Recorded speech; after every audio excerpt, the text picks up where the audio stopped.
Umulon ang Technical Working Group sa Talisay City LGU nga mo'y mopahigayon og risk assessment sa mga government building aron pagsuta sa structural integrity sa mga edipisyo ug ang paghimo og komprehensibong earthquake drill sa mga eskwelahan haduol sa fault line. Ang report ni Femari Dumabo. Gisugda na sa Talisay City Disaster Risk Reduction and Management Office ang risk assessment sa Campo 4 Elementary School.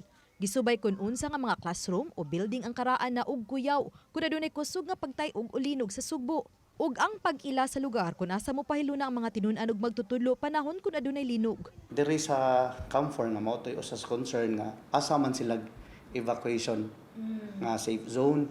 So na-identify na namo based sa among risk assessment didto ra gyud sa tungod amo gyud sila ituro nga i-evaluate like the safe zone, the number of students nga sakto ba gyud nga safe zone basin huot lang dinha unya naabay parameters nga kinahanglan tong i-andam para sa mga bata. Or the execution. Yeah, kana sad. Gihimo kini sa dili pa ang comprehensive earthquake drill sa mga eskwelahan, aduol o anaa sa fault line. Sama na lang sa Campo 4, Haklupan, Tapul ug Maghuway.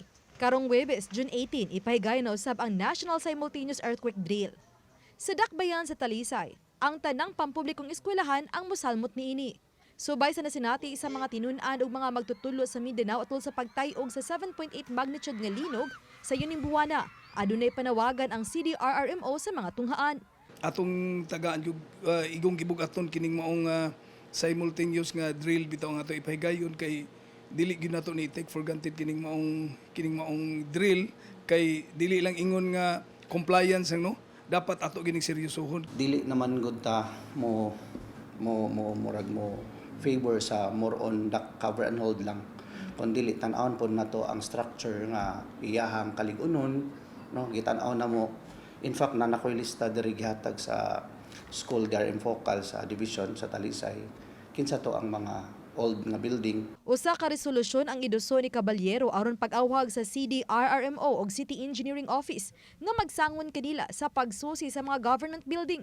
Umulon usab ang Technical Working Group nga tahasan usab sa pagsusi sa structural integrity sa mga pampublikong edipisyo isip kabahin sa pagpangandam subay sa pamahayag sa FIVOC sa posibilidad nga tay-ugon ang sugbo ug linog nga adunay gikusgon nga magnitude 7 ngadto na sa 7.5.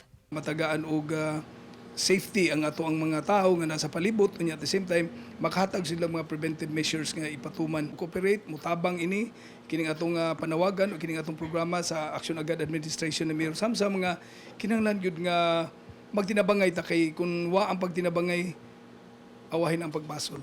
Mag-drill ta sa community nga high susceptible unya arisad sa dili lang sa upland kundi diri pod sa coastal and also diri sa urban. Ma-identify daan ang kaning mga government-owned nga building nga karaan na sad ang mga identify kay basin naanay kuyog din nga area, for example sa market Sunday no daghang i-consider na to ba, for example Sunday ro mo higo si earthquake gabi iba or buntag ba. Uban ni Godfrey Relien, Femari Dumabok. Balitang Bisdak.